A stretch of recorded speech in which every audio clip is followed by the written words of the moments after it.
Shalom shalom, shalom shalom, miarabantsika rehetrarehetra manaraka amin'ny YouTube sy Facebook sy ireo an'izay manaraka rediffusion. Bezata Hashem hanohy an'ilay fianarana ny halakhot na ny lalàna mikasika ny kidouche, ilay asa atao alohan'ny hanomboka sakafo moa zany misakafo amin'ny Shabbat na Yom Tov na Rosh Chodesh na rehefa misy fety. Dia tsy maintsy misy kidouche no atao. Bezata Hashem ilay cours tamin'omaly efa natao fa nisy olana tamin'ny ino izy teo? Ny micro tsy activé ilay izy. Bezata Hashem dia averina androany zany ny cours natao tamin'omaly. Bezata Hashem fa tsisy voamay tsara zany satria izay mamerina tsara ny fampianarana. Bezata Hashem. Tonga zany izy amizay afaka mandrosondroso lavidavitra kokoa tsika noho ny omaly. Bezata Hashem. Dia Ben Ishraï ito lalànan'ny Ben Ishraï efa nataontsika daholo ny fampidirana reto fa averiko fotsiny Ben Ishraï Halakha Shana Shinia, lalàna amin'ny taona faharoa Parashat Bereshit na ny parashan'ny Genèse moa zany ohatra ka tiaka. Dia halakhot na ny lalàna mikasika ny kidouche sy ireo fandaharana ny sakafo satria misy sakafo karazany telo amin'ny Shabbat. Farafahakeliny no atao. Bezata Hashem. Dia halakha voalohany, lalàna voalohany. Vakiko aloha ilay izy amin'ny teny hébreu dia izay vao miverina antsika mandika azy ary miezaka Bezata Hashem ny manazava azy. Besaka adishmia. Dia zao zany izy. Akidouche ben beyom ben belaila eno ela bemakom seuda mamash shenemach vikarata la Shabbat oneg. ודרושו רבנו זיכרונם לברכה, אבותינו זיכרונם לברכה, במקום עונג סעודת שבת, שם תהיה קריאת הקידוש, ועל כן לא מעביר שאם קידש ולא סעוד אחריו שלא יצא יד חובתו קידוש, יד חובת קידוש, אלא גם אם קידוש בבית זה בבית זה ואכל בבית אחר בין שהיה דעתו תחילה לאכול בבית האחר בין שהיה דעתו לאכול בבית שקידש בו ואחר כך נמלך לאכול בבית האחר לא יצא יד חובתו. וצריך לחזור ולקדש קודם שיאכל בבית האחר, ויש אומרים שאם בשעת אכילתו בבית האחר יכול לראות משם מקום שקידש בו אפילו דרך החלון ואפילו מקצתו בלבד, חשבי שתי מקומות אלו כמקום אחד לעניין קידוש ואין צריך לחזור ולקדש ואין לסמוך לכתחילה על סברה זו, לכן יזהר שלא יביא עצמו ליד כך, ובשעת הדחק שהוא צריך לכך בהכרח ואינו יוכל לקדש בבית אחד. יש לסמוך על סברת המקלים ברואה את מקומו אפילו בבית לבית. Verina zay zany tsika zao amin'ny fanazavana azy, ny fandikana azy koa Bezata Hashem. Hoy izy akidouche ben beyom ben belaila eno ela bemakom seuda mamash.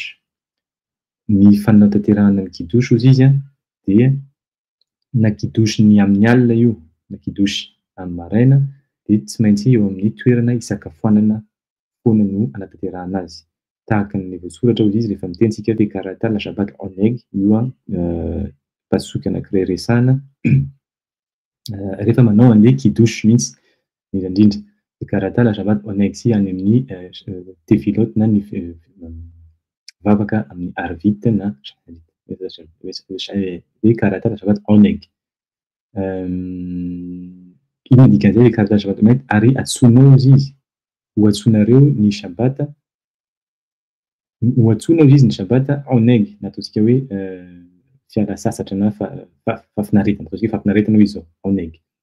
De zao izy zany fanazavana ireo olon-dehibe sy olon-kendry tany aloha tany. Rehefa miteny izy efa fantatra izy fa tokony amin'ny toerana azahoana fafinaretana no tanterahana ny sehodan'ny sabata. De zay no nahatonga an'le mpazoko miteny hoe vekaratana sabata عونeg. Samy tsy kriaty kidosy. Eo zany no mila amakiana na anatanterahana an'ilay kidosy.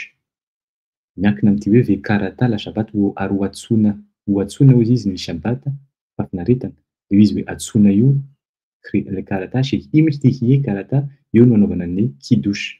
Vealken lo shehim kidesh velo saad akharab. De zay hozy izy mahatonga ny hoe ny olona anankiray izay ohatra hoe nanao kidosy amin'ny toerana anankiray de rehefa avy eo izy tsy misakafo amin'ny toerana io fa andeha amin'ny toerana hafa. Tahaka ny olona tsy nanatanteraka ny kidosy, tsy iotse, tsy nanatanteraka an'ilay mitzva izy nanaovana ny hoe kidosy amin'izay fotoana izay satria nanao kidosy amin'ny toerana iray nefa tsy nihinana, tsy teo amin'ny toerana nitononana an'ilay kidosy no isakafoanany. Elagam ima kidesh babet eze de achal babet acher. De tahaka an'izay koa izy ohatra ka misy olona anankiray nanao kidosy amin'ny trano anankiray de rehefa avy eo nefa izy isakafo amin'ny trano iray hafa. Ben shehaya da'ato tkhila לאכול בבת האחד, בין שהיה דעתו לאכול בבית שקידש בו ואחר כך נמלך לאכול בבית האחר, לא יצא יד חובתו. Misy situation, misy zava-mitranga anankiroa izy amin'izay zavatra zay.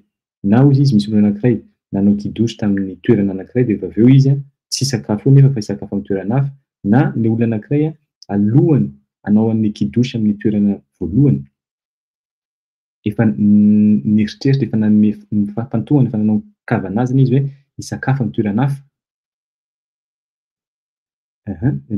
Na koa situation anankiray hafa hoe misy olona anankiray efa nanao kidosy izy raha efa nisakafo tamin'ny toerana nanaovany kidosy fa rehefa avy eo eo antenatenan'ny fisakafoanany lasa niova izy niova toerana ary andeha amin'ny toerana anankiray hafa hanohy an'ilay sakafony. Ireo zava-mitranga telo eo, zava-misy telo eo izy de tahaka ny olona tsy nanatanteraka ny kidosy satria niova toerana. Zay zany ny hevitra ato. Hevitra voalohany anatin'ny halakha tokony atao, tokony tanterahana rehefa manao kidosy amin'ny toerana isakafoanana fa tsy tokony toerana hafa. Zay zany fototra voalohany, lalàna voalohany. Eo izy tohizana ihany. وتاريخ الحزور ولكداش قدام شيء يخال ببيت أحرير. De raha ohatra hoe izy ka zay nefa ny zavatra mitranga de dikan'izay matoa izy zany tsy nanatanteraka an'le mitzva tahaka ny tsy nanatanteraka an'le mitzva natao hoe kidosy de tsy maintsy mamerina kidosy amin'le toerana vaovao hinanana. Ka mila fantarina fa matoa ito ny lalàna miteny hoe tsy afaka amin'le ohatrany tahaka ny tsy nanatanteraka an'le kidosy le olona amin'izany fotoana zany hoe niova toerana nefa tokony tsy miova, tokony teo amin'ny toerana anaovany kidosy no anaovana an'le sehoda na le sakafo. De dikan'izay nanonompoana ny anarana Hashem, nisy ota nataony hoe nanao transgression, nanao chet satria nanonona hoe Baruch ata Hashem nefa rehefa avy eo iny mitzva izy nanonona ny anarana Hashem iny tsy continue tahaka ny hoe nanatanteraka ny mitzva dikan'izay nanonompoana ny anarana Hashem de efa ota anankiray zay. Zay mahatonga ny hoe ty halakha ty zany miteny hoe mba tsy ho simba, mba tsy hanonompoana ny anarana Hashem amin'ny bénédiction, amin'ny bracha atao de tokony fantarina fa rehefa manao kidosy amin'ny toerana iray eo amin'ny toerana eo anao no sakafo fa tsy iovaova. Dikan'izay zany rehefa ohatra ka miova toerana de manonona mamerina indray mandeha ny kidosy. Veyesh omrim she'ima besha'at achilato bevet acher יכול לראות משם מקום שקידש בו אפילו דרך חלון ואפילו מקצתו בלבד. חשיבי שתי מקומות אלו وماكون إخاد لإنايم لإنيان كيدوش لإن تاريخ لحزور ولقداش نيسي fampianarana hafa ndreo izy any be misy ray kasika an'izay zava-misy zay hoe raha ohatra ka misy olona anankiray zany nanao kidosy tamin'ny trano voalohany fa nisakafo izy amin'ny trano tsy ataoko hoe trano fa ataoko hoe nanao kidosy izy amin'ny toerana voalohany dia lasa izy hisakafo amin'ny toerana faharoa raha ohatra ozy izy ka eo amin'ilay toerana hisakafoanana zany le toerana faharoa tazana le toerana voalohany tazany masony na ataontsika hoe hevitra kely fotsiny na le hoe lalàna kely fotsiny makany tazany dia misy miteny hoe mila ataonao anaty eritreritra fa toerana iray ireo toerana roa ireo atambana zany atambatra zany ny toerana makony elo ke makony ehady tahaka ny toerana anankiray dia indrindrandrindra izy mikasika an'ilay nanatanterahana an'ilay kidosy dikan'izay izy izy tsy mila mamerina intsony zany le olona amin'ilay kidosy amin'ny toerana faharoa satria ao anaty eritreritra natambatra ilay toerana roa zay zany misy fomba anankiray mba tsy hanompoana ny anarana shema dia mba hoe mba amin'izay tsy tafiditra ary tahaka nanatanteraka foana an'ilay mitsova kidosy izy nandeha tamin'ny toerana anankiray hafa aza dia n nisy mort ou le quatre kila alas savaraty zao fa zao kosa zao fotsiny ozy izy tokony tanterahana zany zavatra zany alohan'ny ananao ino tsy hoe tokony tanterahana fa tokony atao anaty eritreritra zany zavatra zany alohan'ny anombohana anaovana an'ilay kidosy fa tsisy hoe aty aoriana zay vao manao an'ilay eritreritra zay zany ny tena tsara indrindra ary amin'ny voalohany dia efa ina zany dikan'izay dia efa mieritreritra hoe fantatra fa tsy sakafo aty amin'ny toerana iray ity fa ny kidosy ataoko eto fa ho atambatro ho toerana iray reto toerana roa reto zay vao manao an'ilay kidosy ny kidosy moa zany texte vakina zay vao manao an'ilay bénédiction amin'ny divay zay vao afaka manomboka ny sehoda na ny sakafo zay zany tokony atao izy zany any amin'ny voalohany ny quatrila la reine Zaher chez Loyabi a Atsmo l'aider car وبشاءتها دخل شيء وتسخت لخا بأخريها فإنه يخال لكداش ببيت أخد بتوسني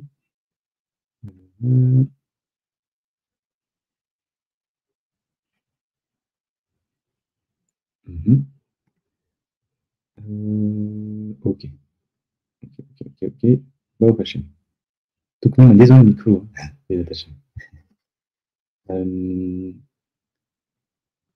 دي اسمه فيرناندي يتسيس اوكي ليس اسمه سباراتها الكلمة برؤية أماكم أفيلو ببيت لازم سينتيجي يتسيك تناسو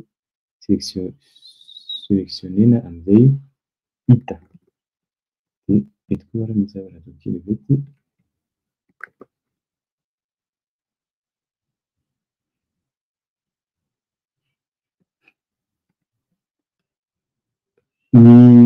لكن إذا إرشلو يبي أتسمو ليديها فنتنا tsara izy zany tokony miezaka le olona tsy ho tonga amin'izany situation zany zava-mitranga zany hoe rehefa manao kidosy dia tokony amin'ny toerana iray ihany no io toerana anaovana kidosy io no anaovana ny hihinanana zany sakafo dia iasina samafo dia misy koa nefa miteny izy hoe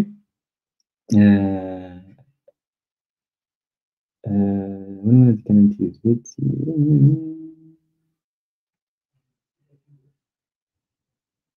vetivety misy teny terme amin'ny teny gasy hoana no teny gasy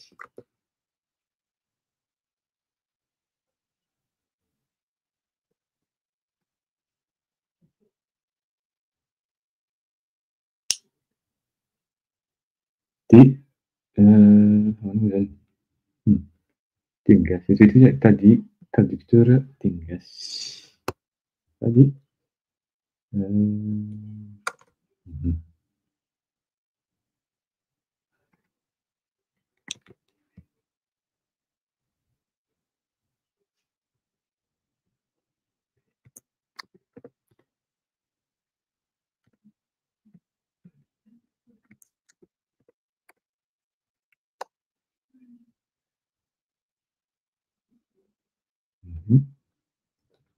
dia inona izy zany miankina angamba dia misy ozy izy olona miankina amin'le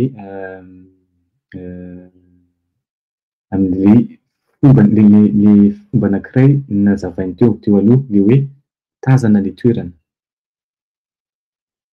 Satria tamin'ny voalohany izy niteny hoe toerana anankiray dia tazana le toerana anankiray faharoa. Eto izy koa misy olona ozy izy mampiasa an'iny teknika iny rehefa ohatra hoe misy trano anankiroa mifanakaiky. Trano anankiroa, amin'ny trano iray izy nanao kidosy fa tazana le trano anankiray hafa ho alehany hisakafoanana. Dia izay koa izy misy olona mampiasa an'iny teknika iny zany amin'izay tsy mamerina kidosy fa tonga dia atao indray mandeha le kidosy miaraka amin'ny kavana, miaraka amin'ny fifantohana amin'ny hoe ary zany ho sakafo. Izay zany ny fototra na ny lalàna voalohany mikasika ny kidosy. Ny kidosy zany tokony atao amin'ny toerana isakafoanana voalohany indrindra fa raha ohatra ka hoe fantatra fa misy toerana anankiray hafa ho aleha nefa voatery manao kidosy dia mila fifantohana, mila kavana hoe ho atambatra io toerana io raha ohatra fa ny condition dia fotsiny mila tazana ilay toerana. Raha tsy tazana ilay toerana tsy mety izay fa tsy maintsy mamerina kidosy. علاقة شني lalàna faharoa. شنيخ دخيمة ببيت إخد kidosy behadar zo beakala behadar hasheni. Voany hoe izy misy zava-mitranga na zava-misy anankiray hoe efitra roa anaty trano iray. Anatin'ny efitra voalohany izy, ny efitra voalohany anaovana kidosy ary ny efitra faharoa no sakafônana. Na koa izy chez kidosy bear'a beakala beagra. Na koa hoe nanao kidosy taty amin'ny efitra ambany dia misakafoanana any amin'ny efitra any ambony. Étage zany izy. Premier étage rez-de-chaussée sy ny premier étage. Ino haya da'ato likhar ve eno ro'e et mekomo. Lo yasa yadkhovat kidosy. Raha ohatra hozy izy ka tsy tazana le efitra ary tsy nanao fifantohana amin'ny eritreritra izy hoe hisakafo amin'ny toerana anankiray hafa dia tahaka ny olona tsy nanao an'ilay kidosy tamin'ny efitra voalohany. Inona zany dikan'izay? Mila zavatra anankiroa, mila condition roa. Tazana ilay toerana alohan'ny fitazanana toerana da'ato fantatra fa ho hisakafo amin'ny efitra faharoa. Inona dikan'izay? Misy kavana, misy fifantohana. Hitantsika zany eto ny lanjany ny antsoina hoe kavana. Rehefa misy ny kavana, rehefa misy ny fifantohana dia tahaka ny misy zavatra azo atao. Azo tanterahana. Raha ohatra zany misy kavana ilay olona sady fantany, hitany masony dia izay vao afaka izay izy zany dia tahaka ny manatanteraka an'ilay kidosy amin'ilay toerana anankiray hafa. Im ayad ato leha afal bish enoro et mekomo en tsarikh lekhzoro lekadesha kevana shi haya bebet ehad. Dia izao amin'izay hozy izy. Marina fa ny zavatra nazavainy teo ambony teo hoe mila kavana, fifantohana ary mila hita ilay toerana.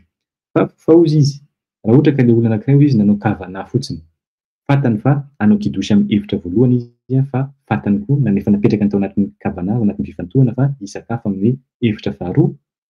Amin'izay fotoana izay izy tsy ilaina intsony hoe mahita an'ilay toerana na nahitana an'ilay toerana amin'ny maso fa tonga dia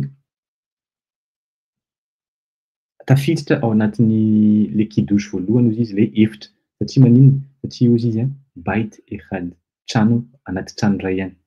Io zany rehefa miresaka antsika anaty trano iray, ao anatin'ny trano misy efitra roa samihafa. Amin'io fotoana io kavana fotsiny dia efa ampy. Raha ohatra ka trano roa samihafa, mila kavana ary mila tazana ilay trano. Izay vao afaka makany amin'ny toerana tsy mamerina kidosy intsony. Miho iny kolze ekadkhila lo yaase fa raha ohatra hozy izy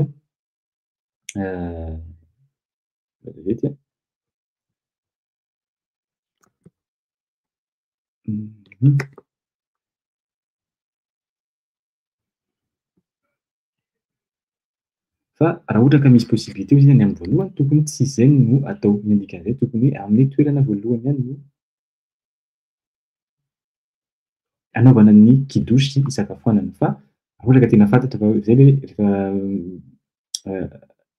fa raha ohatra ka tianao an'le izy tsy maintsy any amin'ny voalohany no ametrahana ny natanterahana ny kavana. وإما مخرية لإخوة بمقام هاشمي إذا إيه لإخوة بمقام شيكيديش بو كازاïd fa zao fotsiny izy am'zay zany raha ohatra hoe fantatra zany fa hisakafo misy hevitra ray hafa ny tena tsara hozy izy de tokony mihinana zavatra kazaïd tahaka ny alehiben'ny olive anankiray hozy izy eo amin'le toerana nanaovana kidosy. Vita zany le kidosy misy an'le texte vakiana de aveo bao fatashena ilokina amin'ny haolany mbô reperi hagefeny misotro de mipetraka rehefa amin'ny alina zay de tokony mihinana sakafo anankiray kazaïd tahaka ny alehiben'ny olive ao amin'ny toerana nanaovana kidosy io zay vao mandeha amin'ny toerana anankiray tena hoe isakafoanana satria am'zay fotoana zay zany mba nanatanteraka foana an'le ny mitzva voalohany zay so misy vava le lalàna voalohany zay miteny hoe eo amin'ny toerana nanaovana kidosy no isakafoanana satria ny kazaïd na ny alehiben'ny tahaka ny olive no quantité farany kely azo anononana bénédiction zavatra tsy bénédiction fa considérena le sakafo fa tahaka ny sakafo fa raha lazaka an'izay de tsy sakafo le izy le zatasy de araka ihaly bemakom hashemily zay zany vao afaka mihinana any amin'ny tontolo toerana faharoa de eo am'izay tsika miditra amin'ny fanazavana kely anankiray zay hoentiny benisiray fa maninona misy an'izany resaka ohatran'izany ohatrany hoe détail le izy zavatra ahoana tsy priny ohatrany hoe tsy izy tikany kely fa nefa izy misy antony inona ny anton'izay satria zao izy izy po ir no Bagdad chez Réar Davarze Etzel Anashim zao izy benisiray tsika tsara izy eto amin'ny tanànanay ozy izy benisiray any Bagdad io alakha io izy zavatra tsy adinony mihitsy zavatra faran'izay tsy adinony vehivavy eto amin'ny tanànanay fa maninona aveo koa benisiray année 1900 début 1900 reny izy efa ataontsika hoe zatotaona mahery io no niainany benisiray tany Bagdad izy benisiray olon-kendry manana dingana avo ara-panahy ary manatanteraka ny rehefa mianatra Torah izy mianatra Torah miaraka amin'ireo tsiambaratelo ao anatiny izy koa posek alakhay dikan'izany mpanapaka lalàna ao amin'ny toerana misy azy tao Bagdad tany Irak olon-dehibe zany izy olon-kendry de inona izy zavatra resahany ao anatin'io toerana io fa maninona izy ny vehivavy ao Bagdad io alakha io zavatra faran'izay fantan'zareo satria izy chez درهم لإخول الأشولخان إم ها نشيم أفيلو شئن شام أورخيم زاريم jerentsika hoe ndao favakiantsika ny adikatsika satria hoe izy tsy fomba ny vehivavy ny miara-mihinana amin'ny latabatra misy lehilahy na de tsisy vahiny avy any ivelany zany vahiny étranger aza ozy izy eo amin'ny latabatra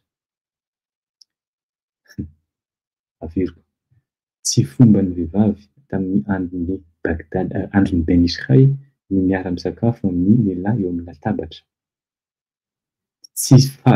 tsy lalana hoy zany zany ozy izy tsy lalana tsy fahalalam-pomba chez haine de raham satria rehefa nitentsika de eretsy zany de reha ito ny fototeny de reha eretsy fahalalam-pomba dikan'izany tsy fahalalam-pomba ozy izy amin'izay fotoana zay ny miara-misakafo amin'ny latabatra miaraka amin'ny lehilahy afiloana de tsisy vahiny aza ozy izy eo amin'io toerana io ina dikan'izay rehefa misy vahiny zany mazava ho azy fa amin'izay fotoana zay zany tamin'ny andron'ny benisiray tsy miara-latabatra miray latabatra amin'ny lehilahy amin'ny latabatra io ny vehivavy ao an-tokantrano ka nefa izy nety niteny na de tsisy vahiny ary io ny vehivavy ozy izy tamin'izany fotoana zany tsy misakafo eo amin'ny latabatra misy lehilahy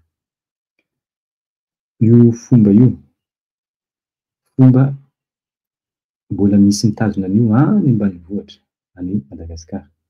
Mbola misy fahendrena tahaka an'izany any ambanivohitra fa tsy ho tazana intsony ireo fomba ireo, fahalalam-pomba ireo amin'izao fotoana satria vokatry ny hoe fampianarana avy any ivelany. Misy foko-bara, misy olona avy amin'ny foko-bara mbola mitazona an'izany fomba izany. Raha ohatra isika miresaka an'izao amin'izao fotoana, tonga dia hoy izy ny olona nareo izy tsy moderna, mbola miaina amin'ny fahagola. Tokony mila moderna. Inona ny fahendrena ambadika an'izay? Ny fahendrena ambadika an'izay mikasika ny ataontsika hoe ty fotsiny ny antony fa antony anankiray. Misy fahendrena amin'ny indrindra amin'ny resaka antsoina hoe nida. Nida inona antsoina hoe nida? Fadimbolana. Rehefa tonga ny fadimbolana, araka ny efa nalazavantsika tamin'ny cours tamin'ny herinandro lasa teo, ny vehivavy tamin'izany fotoana izany dia mandeha amin'ny toerana anankiray. Tsy miara-miaina amin'ny olona tsy miara-miaina amin'ny olona izay tsy manana fadimbolana izany tena marina. Miala ao an-tokantrano dia mitondra izy toerana anankiray hafa alehany. Satria izay ilay miresahantsika iny misy fitandremana amin'ny fahadiovana sy ny hasina. Tahaka ny lazavantsika hoe fantatsika izao fa ny hasina amin'ny toerana anankiray, rehefa misy toerana anankiray misy hasina any Madagasikara izay zany no resahana, dia misy lalàna hoe ny vehivavy misy fadimbolana tsy afaka miakatra amin'io toerana io. Ohatra lapan'ny mpanjaka fady vehivavy fadimbolana. Fa maninona? Satria misy hasina ny toerana dia ilay fadimbolana mitondra loto ara-panahy izay andoto ary hanimba ilay hasin'ilay toerana. Ka izay concept izay, izay fahalalàna izay, izay fahendrena izay tamin'izany fotoana izany mbola misy koa ilay izy atao anatin'ny tokantrano tsirairay satria ny tokantrano koa raha tokony toerana misy hasina. Toerana tokony tandremana tsara ny hasina ny tokantrano. Dia rehefa tonga izany ny fadimbolana, maninona? Ajana ny lapan'ny mpanjaka fa ny tranontsika inona no tena trano, inona raha ny tokony ajana indrindra? Ny fonenana. Izay hoe misy toerana tamin'izany fotoana izany nipetrahana ny vehivavy. Nefa ohatran'izao ilay zavatra, rehefa ilay vehivavy izany misy fahendrena, misy fanaitretena, mahafantatra fa tonga ny fadimbolana.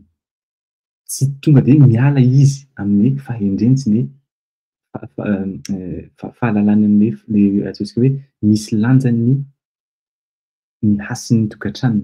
Tonga dia mandeha izy tsy mila teneniny vatony, tandremo fa sao misy an'izao dia nindana mandeha. Na hoe teneniny za rehefa misy an'izao tsy miteny satria izay koa no antsoina hoe fihetsika maontina. Ny olona anankiray maontina tsy tonga dia miresaka hoe za fadimbolana zao eo amason'ny be sy ny maro. Na misy olona anankiray amin'ny tany hoe anao hoe fadimbolana sa tsy fadimbolana? Izany tsy fahalalam-pomba derrière ny fametrahana fanontaniana eo amason'olona amin'izany zavatra izany, satria izany zavatra izany mpinimiote zavatra ao anaty, zavatra tokony tsy zarana. Rehefa misy zavatra anankiray be mpinimy zavatra ao anaty tsy tokony avoaka any ivelany, prisonnier. Dia ny fomba firesahana an'izay izany misy fihetsika maontina tokony ianarana. Rehefa tonga ilay fotoana tonga dia izay nahatonga ny vehivavy tamin'izany satria misy feno fahendrena, tonga dia miala izy, tonga dia fantatra izany, tsy misy zavatra nitenenina hoe izany ohatran'izao na ohatran'izao. Miala izy dia mandeha amin'ilay toerana dia fantany izay tokony ataony, fantany ny zavatra tsy azo ataony sy ny sisa. Ka izay ilay izy hoe mba ialana amin'izany hoe ametraka ny fanontaniana eo amin'ny latabatra hoe misy fadimbolana sa tsy fadimbolana. Dia tonga dia napetraka ny Benisray ao anatin'ny fahendrenany hoe tsy hoe napetraka ny Benisray fa ny vehivavy tamin'izany fotoana izany tonga dia mahafantatra hoe izay tsy sakafo miaraka aminareo amin'izay tsy hametraka an'izay tsy tonga amin'izay situation izay hoe mamenatra hoe hametraka fanontaniana sa tsy hametraka fanontaniana. Na misy vahiny eo satria ny voalohany raha vao misy eo vahiny laozy izy eo izany ny fomba voalohany. Tsy tokony miara-mipetraka, tsy miaraka miray latabatra amin'ny lehilahy rehefa misy vahiny, fa indrindra koa na dia tsisy vahiny aza hozy izy. Izay izany fomba anankiray mariky ny fahendrena izay mbola misy averiko ihany any ambanivohitra Madagasikara, misy mbola mitazona an'izany. Ary ilay vehivavy tsy miditra mihitsy miresaka hoe fanambadiana vehivavy na inona fa fahendrena sy indrindra fahalalàna, fahazahoana ny fisiany antsoina hoe hasina ao anatin'ny tokantrano. Misy hasina anatin'ny tokantrano tokony arovana ilay hasina. ny fadimbolana mandoto an'io hasina ny tokantrano io rehefa tsisy ny hasina dikan'izay miditra ny loto. Rehefa misy ny loto miakatra ny clipa, inona no antsoina hoe clipa? Ireo zava-misy tsy hita maso izay afaka manimba. Inona ny hoe inona ny zavatra somban'ireo zava-misy any amin'ny tontolo tsy hita maso eo? Mikitika izy amin'ny resaka miditra na toetra. Manjary misy fihetsika feno fihetsika ataontsika hoe misy toetra manimba ny atmosferan'ilay tokantrano.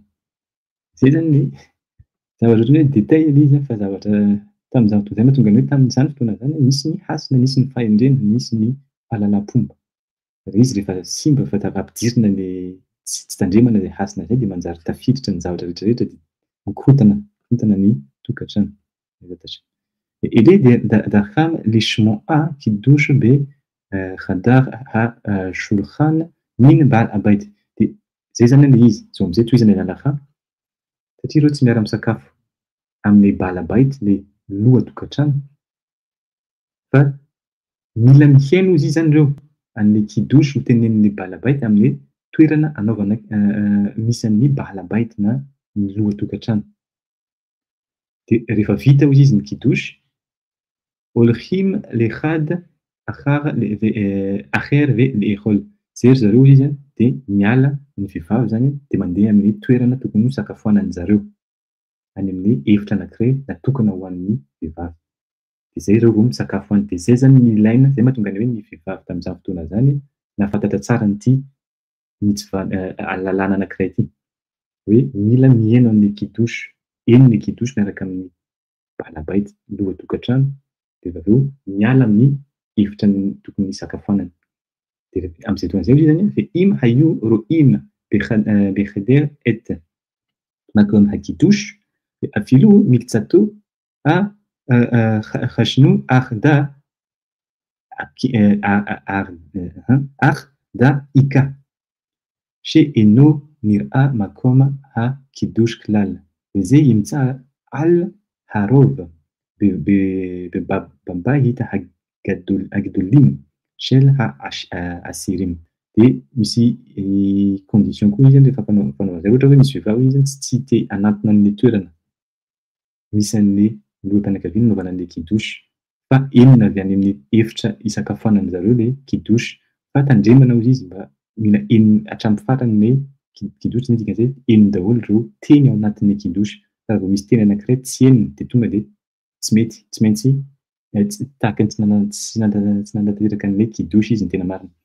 Ny dikan'izay zany mila manantona farafahakeliny amin'ilay toerana mba ho enina ireo bénédiction tenenina ao anatin'izay kidosy izay. Dia makom gandesh klal. Dia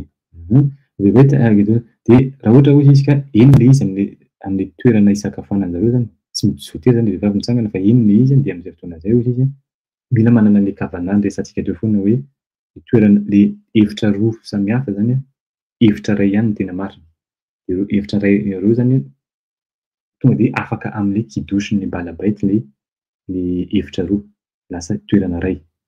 Dia amin'izay fotoana izay hoy izy ilay trano rehetrarehetra io zany tafiditra anatiny nandray an'ilay kidosy ny tena marina. Dia izay efitra rehetrarehetra ao anatin'ilay trano iotse afaka amin'ilay kidosy. Alken iza لإخوال كذا إيتا بمكوم هكيدوش بإخال لإخار نخدر أحير لإخوال شم دي نزان زي rehefa vita hozy izy dia kidosy tokony mihinana sakafo kely tahaka ny alebiany olive kazaït ao amin'ilay toerana anaovana kidosy dia rehefa vita iny zay vao mandeha ny amin'ilay efitra hisakafoanan'ny vehivavy tamin'izany. Zay zany ihinanan'ity halakà faharoa ity.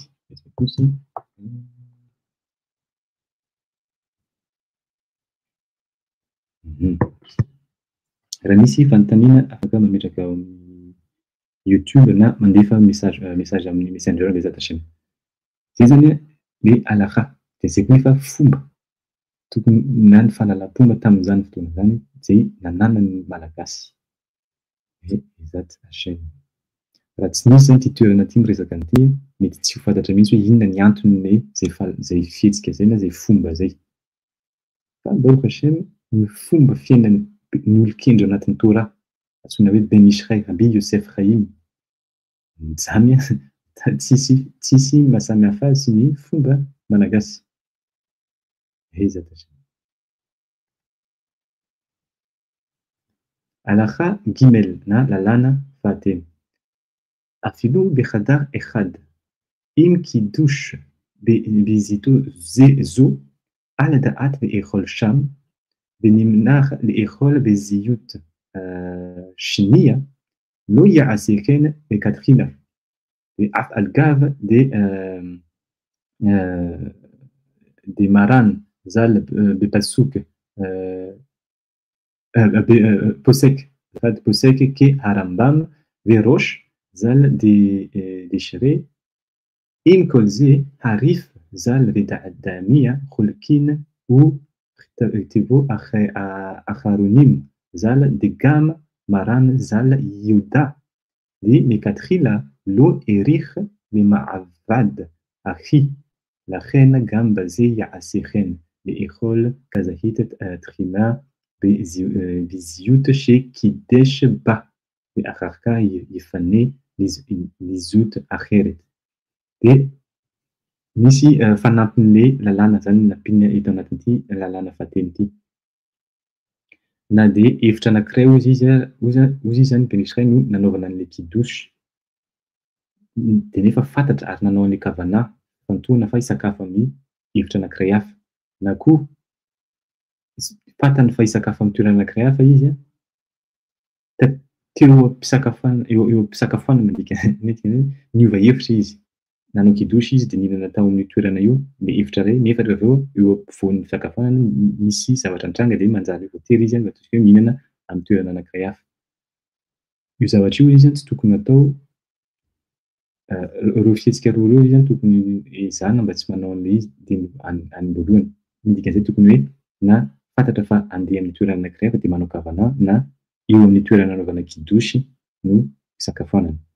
Fa hozy izy na dia mitovy amin'izay hozy izy zany ny fandidin'ny lalànan'ny maîtran'ny zany hoe Ben Israël tahaka ny fandidin'ny lalànan'ny fanapahan'ny rambam-ny lalàna azafady sy ny roche fa misy hozy izy olon-kendry anankiray antsoina hoe Rachel Devote na ny ataontsika hoe surnom-ny Rif ao anatin'ny Shulchan Aruch olona poskim zay mpanapa-dalàna mpandidy lalàna.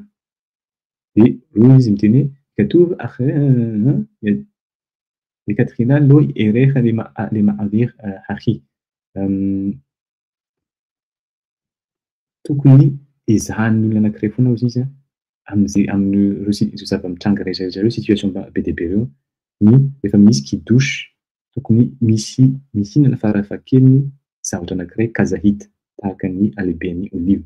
Dia amin'izay fotoana izay tsy izy intsony ilay olana hoe taty aoriana sao dia nisy zavatra mitranga dia voatery misakafo ary amin'ny toerana anankiray hafa dia mametraka fanontaniana hoe tokony mamerina kidosy tsy mamerina intsony tsy nisy manjary mametraka fanontaniana be dia be fa azahoana manala an'izay fanontaniana rehetra zay dia mihinana kazahita amin'ny teny voalohany na amin'ny toerana fantatra fa efa hisakafo any amin'ny toerana faharoa na hiova misy fiovana eo ampovoan'ny sakafo eo am-pisakafoanana.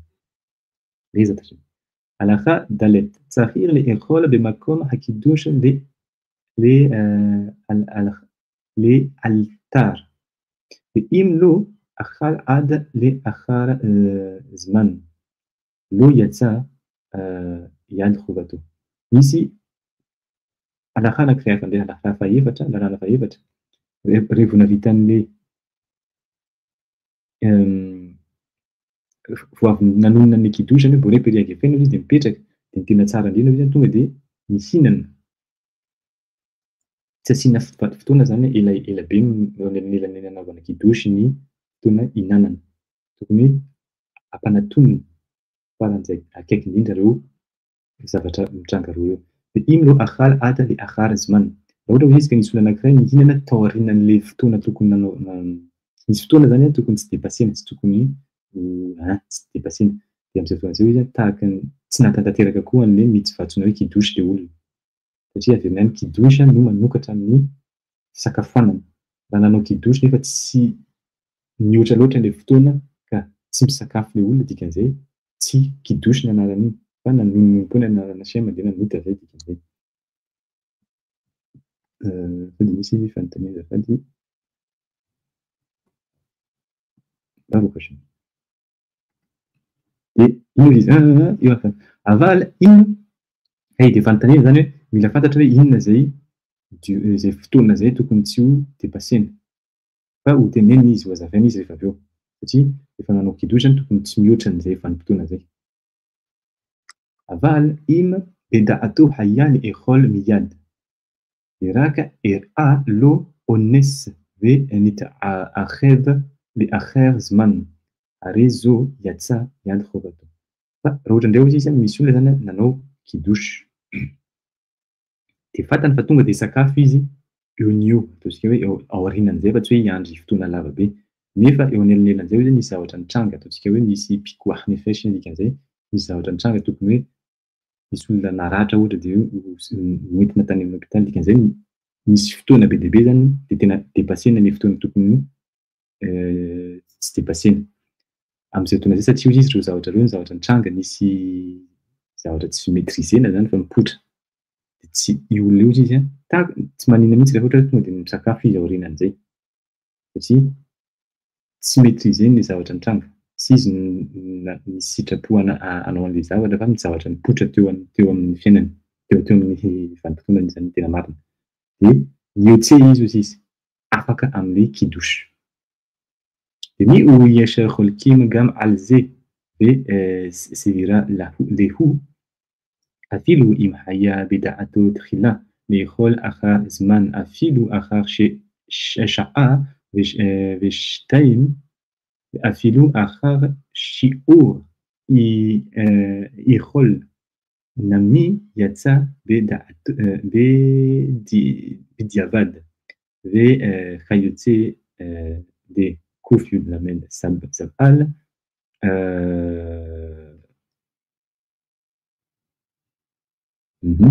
לכן בכל גבען לא יחזור ויקדש.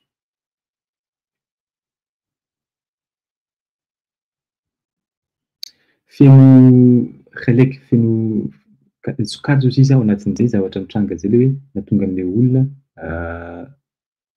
lasa mihoatra an'le vanim-potoana tokony tsy depasena zany tsy depasena afilo iny aya be da atao na de fantatra izy fantan'ny olona izy tamin'ny voalohany fa tonga de sakafo izy ny be da atao na misy kavana efa fantany fa tonga de sakafo zary aorian'ny kidosy fa tsy hoe hanao zavatra hafa fa ny zavatra nitranga atao afilo akharsha a shtia shtaim na de tao aorian'ny ataontsika hoe adiny tao aorian'le nanaovana ny kidosy afilo akhar shi'ur ikhlo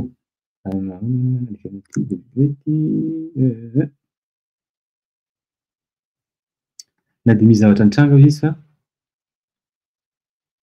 tsy takatry ny tsaina hoe misy zavatra tena hoe zany hoe zavatra ohatrany hoe tsy prévu zavatra tsy fantatra fa hotranga fa tonga tampoka ny zavatra fa am'izay rehetrarehetra zay izy afaka izy amin'ny kidosy satria nisy averiny any be diavady taty aoriana satria nanao an'le kavana averika any izy nisy kavana fantany fa hisakafo izy aorianan'izay fa tsy nanao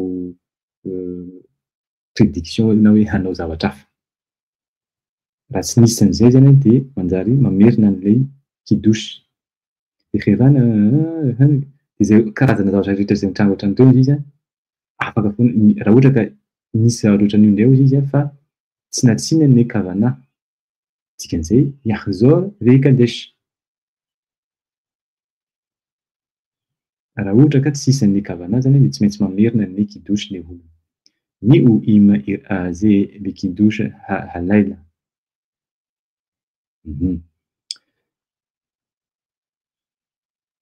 io zavatra io ireo zavatra reo izy ohatra ka mitranga mandritra ny kidosy atao voalohany amin'ny sabata ny kidosy amin'ny alina zany halaila aza kodema she ivareha hamotsi yehur birkata hakidosy rehefa ny fotoana rehefa hisakafo am'izay zany le olona satria nanao kidosy izy mifantoka izy hoe misy fifantohana hoe sakafo izy io fa ny zavatra nitranga.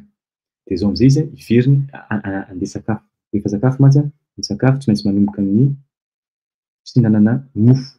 Dia manao hamotsy mehem, dikan'izay mila manasa tanana mitety iny dia tsy miteny fa mandrapatonga amin'ny toerana anaovana ny bénédiction hamotsy mehem amin'ny mofo. Dia zay vao manomboka ny sakafo. Dia inona ho izy zany ny atao? Voalohany indrindra raha ohatra ka nikidosy amin'ny alina io izy. Alohany anaovana ny bénédiction hamotsy mehem izy tokony miverina mieritreritra an'ilay zavatra tenenina ny bénédiction amin'ny kidosy. Lasa raisintsika izy. Eto zany ny teny amin'ny alina. Shabbat.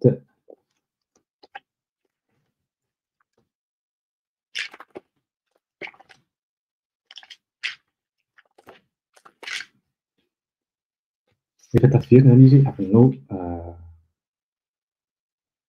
ny dilata dahiny dia alohany nanao ny Baruch atah Hashem elokeinu melech haolam hamotsy mehem haaretz tokony mamerina ao izy ao anatin'ny sainy Yehoua ampisainany hoe bénédiction amin'ny kidosy. Dia mamerina izy satria amin'ny alina zao dia tsy misy Yom hashishi vayecholu hashamayim vehaaretz vechotzevam vayechal Elohim bayom hashevi'i v'nachto asher asa vayishbot bayom hashevi'i mikol menachto asher asa vayevarech Elohim et yom hashevi'i vayikadesh oto kivo shabbat mikol menachto asher bara Elohim la'asot. Dia vareo ao anatin'ny sainy koa zay tsy tenenina zay zavatra zay ao an-tsainana izy. Vareo Baruch atah Hashem elokeinu melech haolam bore peri hagefen. Dia vareo Baruch atah Hashem elokeinu melech haolam asher kideshanu b'mitzvah ve'ratza banu ve'shabbat kodsho be'ahava u'beratzon inchilanu zikaron lema'aseh bereshit techila lemikra kodesh ve'chel yetziat mitzrayim ve'shabbat kodshecha be'ahava u'beratzon inchaltan Baruch atah Hashem mekadesh hashabbat. Zay vao manao hamotsy manomboka an'ilay bénédiction hoe hamotsy. Zany rehetrarehetra zany averiko ihany hiroa ao anatin'ny saina. O ye'emar otam bepiv belosh shem u malchut. Fa misy olona anankiray ohatra te hanonona an'izy hamerina amin'ny tenan'ilay izy afaka tonoina ireo zavatra rehetra voateny ireo fa tsy miteny fotsiny izy ny anarana Hashem sy ny fanjakana. Dikan'izay rehefa tonga amin'ny bénédiction dia hoe Baruch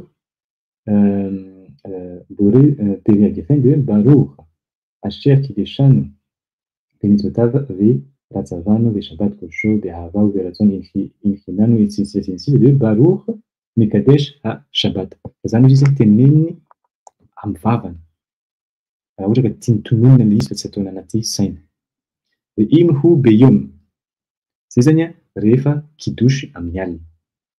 Raha ohatra indray izy ilay kidosy amin'ny maraina beyom yechaven be birkat hamotzi le mitzvat kiddush ke adam she mekadesh al hapat. Eo indray izy tsy eo alohan'ny anaovana hamotzi no manao ny mieritreritra ny bénédiction kiddush fa rehefa tena eo amin'ny fanononana an'ilay Baruch atah Hashem elokeinu melech haolam hamotzi mehem min haaretz eo amin'ny fotoana io izy tsy maintsy misy kavana misy fifantohana amin'ny kidosy. Dia amin'izay fotoana izay koa izy io kidosy io manamasina na manokana voatokana izy ilay mofo tafiditra anatin'ny kidosy. Vayomer sukim shen kiddush hayom kodem nitilat yadayim. Fa zao fotsiny izy alohan'ny anaovana nitilat yadayim ilay olona anankiray no manonona an'ilay kidosy amin'ny maraina. Dia izay kidosy amin'ny maraina izay koa vakiana kely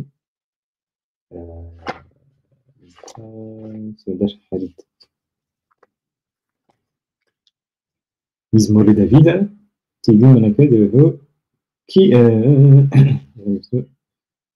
im tashiv mishabat raglecha asod hachafatsecha bayom kodshi vekaratan shabbat oneg nikdosh Hashem mechubad vechibadto me'asot dirachecha mitzot chefzecha vedaber davar az tit'anag al Hashem vehir kavticha al bamate aretz ve'achalticha nachalat Yaakov avicha kipi Hashem diber. Rur veshameru bene Israël et Shabbat 6 et alken berach Hashem et yom hashabbat vekadeshihu.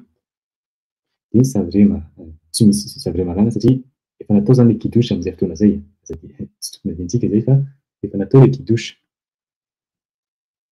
fa mamerina fotsiny sisa satria nisy zavatra nitranga teo anelanelan'le kidosy zavatra tsy maîtrisena fa nitranga tampoka de am'zay fotoana zay averina zany le zavatra zay hoe alohany anao mitilata iadahy hoe zata-so zay vao manasa tanana mitilata iadahy zay vao manao ny hamotsiny femina aretsy eo amin'le fanaovana hamotsiny femina aretsy amin'ny maraina io misy fifantohana tokony mikasika an'le kidosy hoe atambatra zany le kidosy tamin'ny voalohany natao miaraka amin'io vanim-potoana io na de efa niotra ara le fotoana tokony hisakafoanana tao aoriana de am'izay fotoana zay io tsy afaka amin'le mitsiva kidosy hoe zata-so roa ohatran'ny hoe miditra amina tsipiriany ohatran'ny hoe misy zavatra fa misy antony daholo ambadika an'ireo misy tsiambaratelo lalina be ambadika an'ireny fa tsika moa zany mbola tsy afaka miditra anatin'izay fa mbola mianatra mianatra an'le inona ny lalàna inona tokony atao voalohany indrindra rehefa any aoriana any be zatra-sy ny indrindra zay vao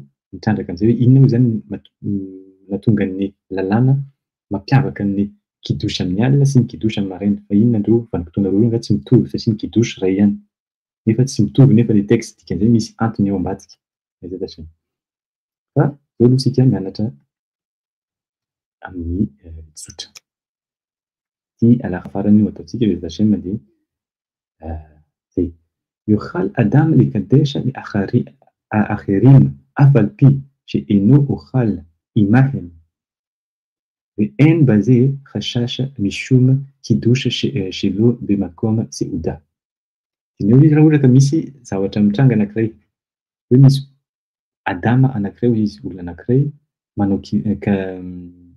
منو كيدوش أم تويرنا hafa fa io toerana io izy tsisy sakafo amin'io toerana io de am'izay fotoana zay izy tsy mila ozy izy tsy ilaina ozy izy le olona mieritreritra hoe mila manao kidosy amin'le toerana isakafoanana de lalàna tamin'le lalàna voalohany ianarantsika fa maninona hoy izy kevana شيء لحشومئيم هيوتيم يدخوبا هو مكوم سيودا ومي وكولا إخا شيء أميكاديش إنا أخال دهو أتسمو إنو يوتا يدخوباتو كيدوش misy zavatra roa mitranga izy am'izay fotoana zay ohatra hoe misy olona anankiray zany anao manonona ny kidosy amin'ny toerana tsy misy sakafo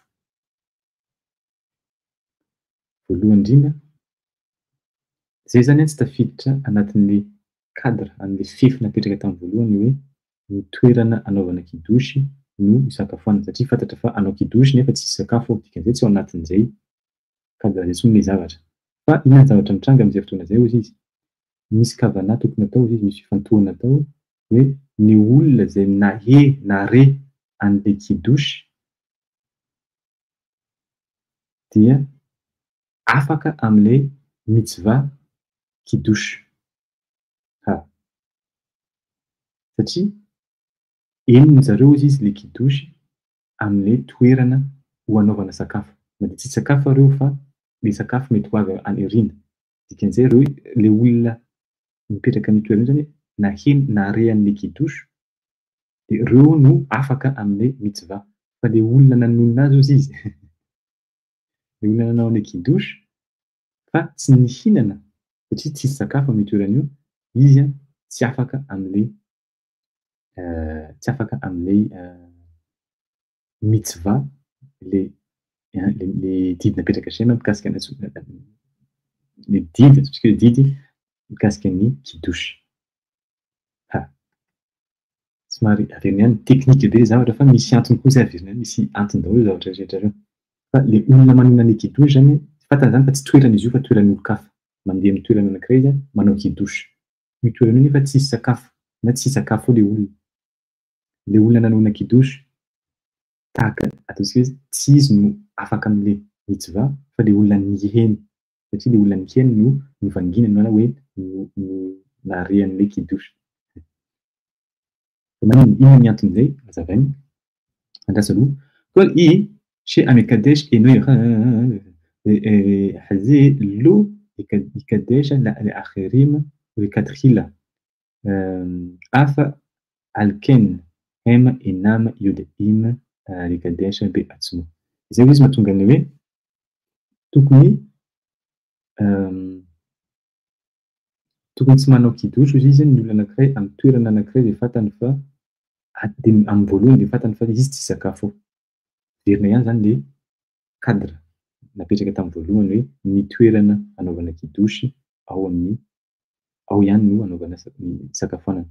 Tsy tokony manao kidosy amin'ny toerana anankiray izay fantatra fa tsy sakafo ao, tena marina. Zay zany no averina ihany, mametraka foana izy fototra. Rehefa avy eo misy fomba fatao azahoana ataontsika hoe anaty ihany ilay mitsivà ho an'io olona io. Fa zay no hazavana eto amin'ity paragrafy faharoa ity. Zay izy mahatonga an'izay hoe na dia io olona io izy hoe fantany fa hanao an'ilay kidosy ho anazy. Ino ny dikan'izay? Anazy fa ho hazavaina ato izy. Im elo rima she mikadesh la ema inama io dia ima nivareha birkata hakidush. Ara birkata bore peri hagefen io dia ima nivareha nistapek. Harava hesed lalafim zal im ichol nivareha lahem gam bore peri hagefen ketiv de mis dabara achad oma kol hakidush. Inona izy io zava-mitranga io na situation io, zava-misy io. Ohatra izy misy trano anankiray na tokantrano anankiray ao anatin'ny olona mipetraka anatin'io trano io na toerana io tsy mahay mamaky an'ilay kidosy. Mbola tsy mahafantatra zany ireo am-pianarana ataontsika hoe miditra anatin'ny tontolon'ny Torah fa tsy fantatry ny mamaky an'ny teny hebreo ary tsy fantany koa ny hoe tekstin'ny kidosy.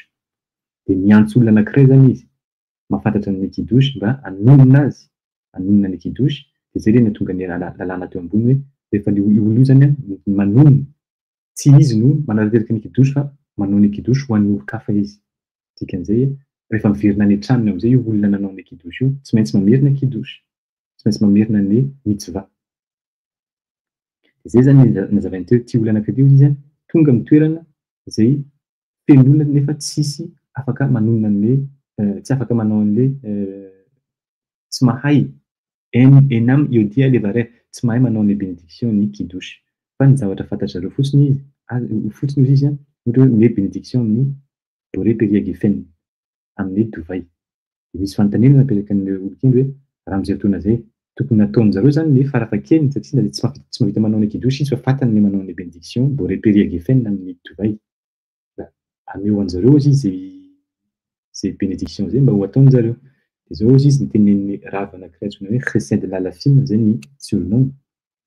Hoe na dia fantany zareo ary izy ny manao ny bore peri gefen fa ny tena tsara dia ilay olona manonona an'ilay kidosy no manao ny bénédiction bore peri gefen. Dikan'izay ilay kidosy tononona tsy maintsy tokony miaraka amin'ny bore peri gefen na ilay bénédiction amin'ny divay. Fa tsy tokony zarana, tsy tokony tapahana hoe ny anankiray manao an'ity dia ny anankiray manao an'ilay bénédiction hafa. Fa maninona misy antony koa satria ny kidosy avy any mafara amin'ny divay. Ilay zavatra tenenina mba resahana kely fotsiny hoe ilay zavatra tononona anatin'ny kidosy ireo teny ireo miaktive na mampidina hazavana ao anatin'ilay divay tazomina. Raha ohatra ka ilay olona nananakavana mampidina izy mampiditra an'izay hazavana ao anatin'ilay divay. Rehefa avy eo ilay divay nefa amenan'ilay olona dia ilay olona anankiray hafa ny kavana zany tapaka. Dia nefa ilay olona nanao ny bénédiction mety satria izy tsy mahafantatra ny texte tenenina dia tsy fantatra ohatran'ny hoe namena hazavana tsy hainy ny migerer azy tonga dia very ilay hazavana na simba ilay hazavana. Zay zao antony anankiray mahatonga an'ity halakha ity fa dia zay hozy izy. Dikan'izay tokony ilay olona nanonona an'ilay kidosy zany no manonona an'ilay bénédiction amin'ny divay. La reine ioter tov she yishite sham revi'it.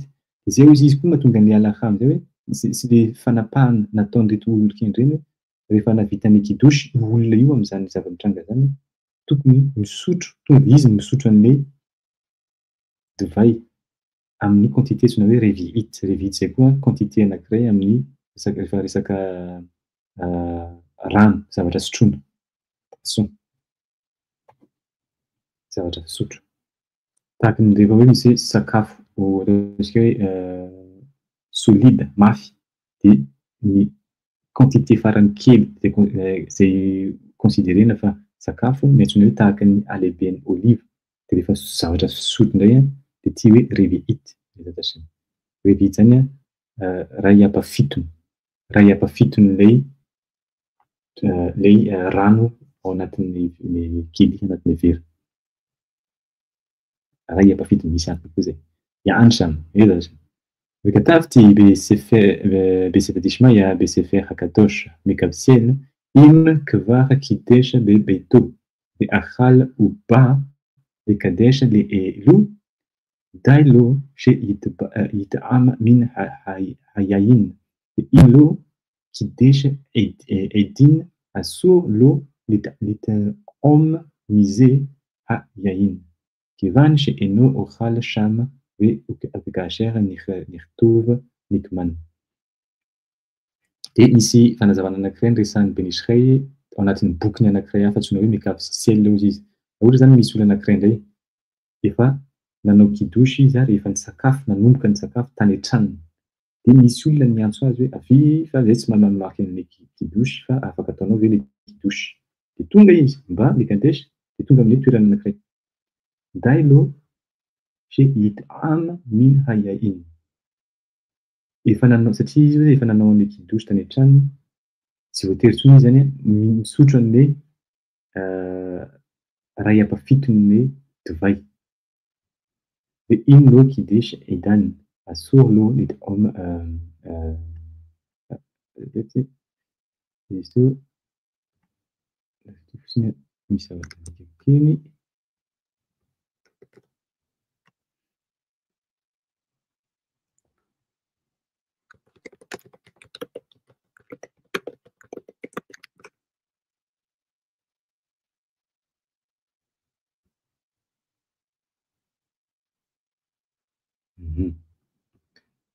Izy ito dia nampiany zavatra anankiray. Io olona io zany misy izy raha ohatra ka tonga izy hanao an'ilay bénédiction, tsy azo natao izy tonga dia hoe misotro an'ilay divay fa tsy maintsy manao bénédiction izy zay vao afaka manandrana misotro an'ilay divay.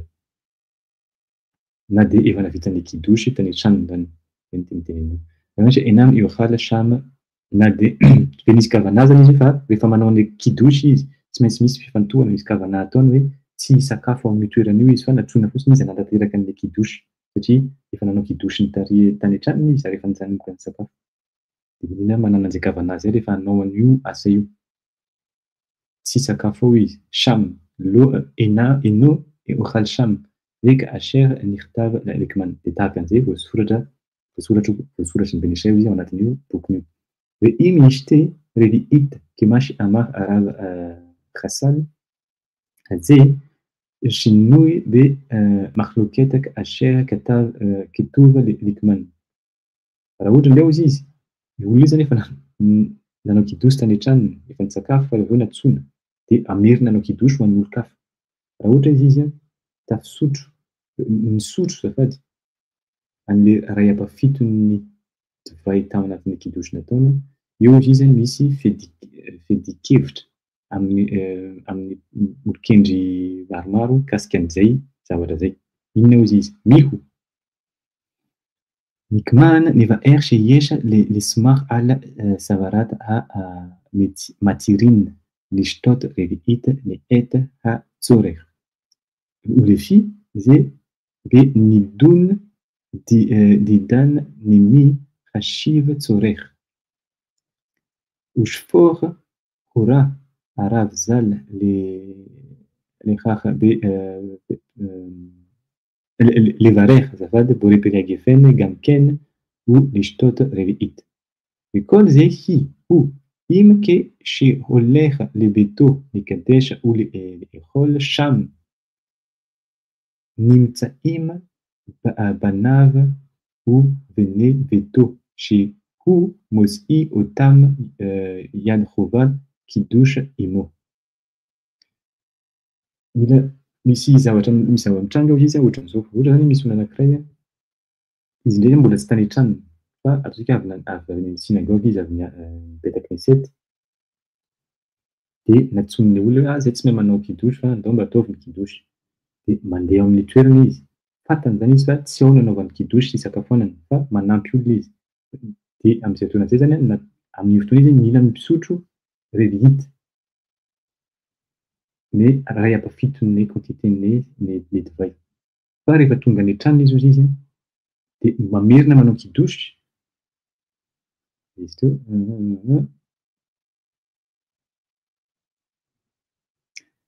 le kidosy hozy izy a ho an'izy am'zay fotoana zay. Le kidosy hozy izy am'zay fotoana zay a ho an'ny zanany sy ny fianakaviany ao an-tokantranony zany. Reo no iotsy, reo no afaka am'le kidosy. Satria any izy no sakafo. Sham nimtsaima banava obne beto chez Oumotsi Otam. Izy hozy izy no manafaka ny fianakaviana ao an-tokantranony zany amin'ny kidosy.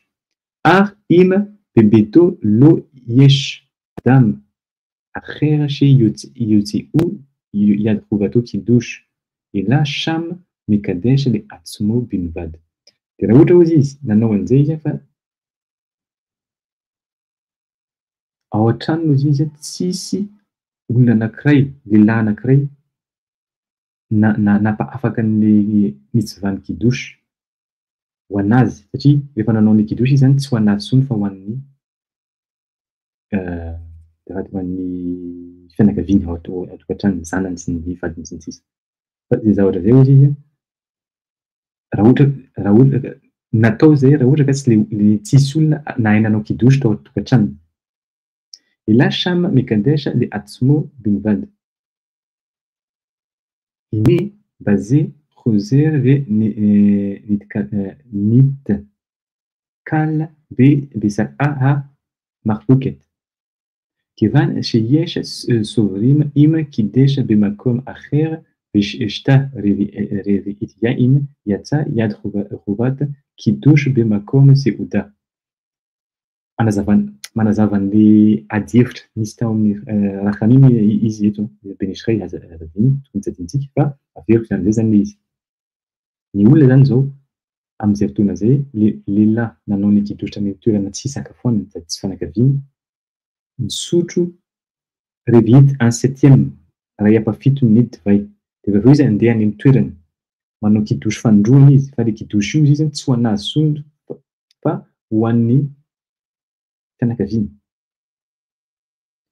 De zay izy vao misakafoana. De misy hozy izy zany fanontaniana ohatran'izao. Raha ohatra ka fantatra fa ny kidosy tokony manana fifantohana kavana hoe amin'ny toerana anaovana kidosy ary indrindra izy misotro revity ray ampafitony ao amin'ny toerana anaovana ny kidosy. De eo zany izy no tokony misakafo. De fanontaniana. Le Yotsia zany hoe afaka am'le kidosy ve le olona nanao an'izay satria izy nisotro revity tao amin'le toerana anankiray tsy isakafoanany nefa le izy. Sa mila mamerina izy rehefa manao kidosy rehefa tonga any an-tranony de sady mihoatse manafaka ny fianakaviany ka izy koa nefa mila mampiditra ny tenany ao anatiny satria le anankiray tary izy zany tsy mikaonty. Zay zany le fanontaniana hoe le revity nosotroina io ve manafaka azy koa amin'ny toerany ny tranony sa tsy maintsy mamerina izy ho anazy manokana rehefa tonga any an-tranony. Zay zany le fanontaniana. Adamka zay aveo koa reto marocain reto misy antony.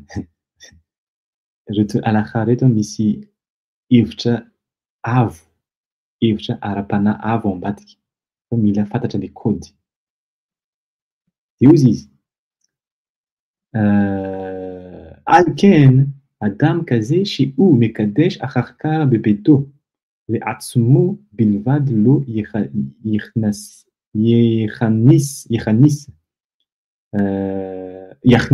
lo yachnis atsmo be davar ze mekadesh le acherim tchinar al smach chez yishte revi'it sham. Inona hozy izy? Zao zany ny zavatra hozy izy. Ny olona anankiray hozy izy zay ao anatin'izay situation zay, zao an-tranga zay, zay nanao kidosy de aorianan'izay akharikar bebeto de rehefa aveo aorian'izay izy any an-tranony izy hozy izy ho anazy rery no anaovany ny kidosy لو يكنيس أتسمو بدفارزي مكداش لآخرين تافaka mampiditra tsy afaka manafaka olona kafa hozy izy afa-tsy izy ny tenany ihany rehefa manao kidosy. Le kidosy nataony tamin'ny voalohany, iny le kidosy tamin'ny voalohany tamin'ny toerana hafa tsy tranony. Tsy haiko na mazava zay fa avero kely angamba avero satria mety matoa tsy zavatra mbola tsy mazava tsara.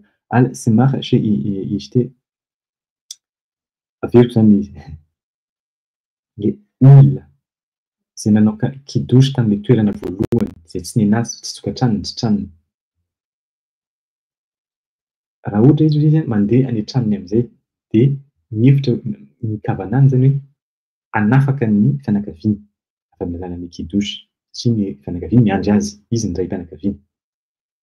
Manao kidosy izy. Raha ohatra hozy izy ka izy tamin'ilay nanao kidosy tamin'ny voalohany taty amin'ny tranon'ny olon-kafa, ny sotro rehefa hita iray ampafiton'ny fahitana école zay ho makidisy halaila ekhana averifata kidosy bevarefy kidosy. Io olona io izy voalohany indrindra aloha tsy hiditra amin'ny hoe zay no zavatra natao tamin'ny alina. Io olona io zany izy mila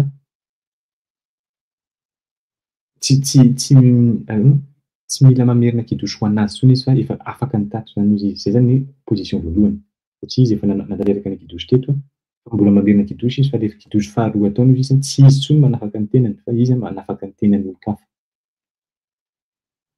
Misy nefa izy position olon-kafa miteny hoe tokony mametraka ny tenany koa izy ao anatiny. Zay zany maroketo fa zao izy reo ady hevitra reo izy rehefa amin'ny laila amin'ny alina verina indray le izy fa maninona amin'ny alina misy an'izany ohatran'ny hoe hevitra amin'ny antsipiriany mikorontana be zany fa maninona misy an'izao makary rehefa aveo manao kidosy hoe afaka ve sa tsy afaka amin'ny kidosy tsisy. Amin'ny alina ihany misy an'izay hozy izy no rehefa manao an'ilay berkata kidosy. Avaly be iom fa rehefa maraina hozy izy dia leha berkata kidosy lety lany ba ليخال لقداش لآخرين أدخلا. Fa rehefa maraina izy tsy misy intsony zany ohatran'ny hoe casse-tête zavatra makarary loha zany amin'ny kidosy fa ataony izy ato miaraka amin'ny rehefa hita tsisy olana miverina ery izy tsisy olana koa namerenana ny kidosy sady manafaka ny fianakaviany izy tokantrano izy no manafaka ny tenany. Tsy mipetraka hatreo izy dia maroketo amin'izay fotoana izay rehefa be iom amin'ny maraina. Leha legadesy rehefa rehefa boreperiava agefeny dia izy te rehefa hita afaka misotro izy afaka manonona ny bénédiction boreperi agefeny izy ary afaka misotro iray ampafito. Raha ielefa le rideau dia zay izy mandeha any an-tranony amin'izay. Legadesy afilo le atsimo bilvady afaka mamerina kidosy izy amin'ny maraina verina ihany ary manafaka ny tenany fotsiny rery. Kevany dia enama mevarefa ela raka boreperi agefeny.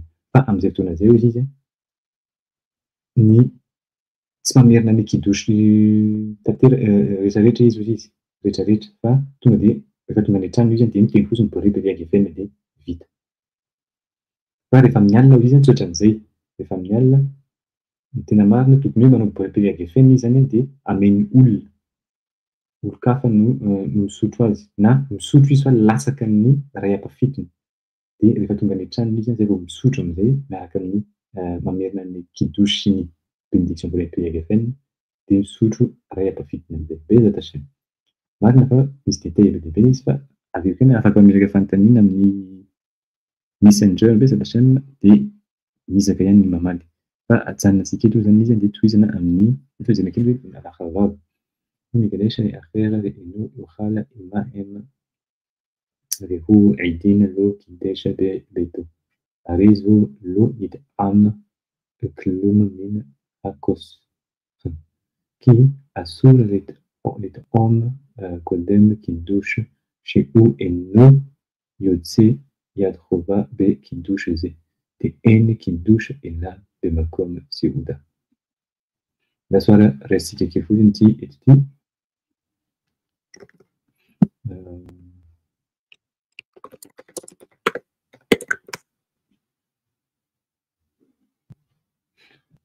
Raha ohatra hoe izy misy olona anankiray nanao kidosy miaraka amin'olo-kafa zany. Fa tsy miaraka misakafo am'zareo izy.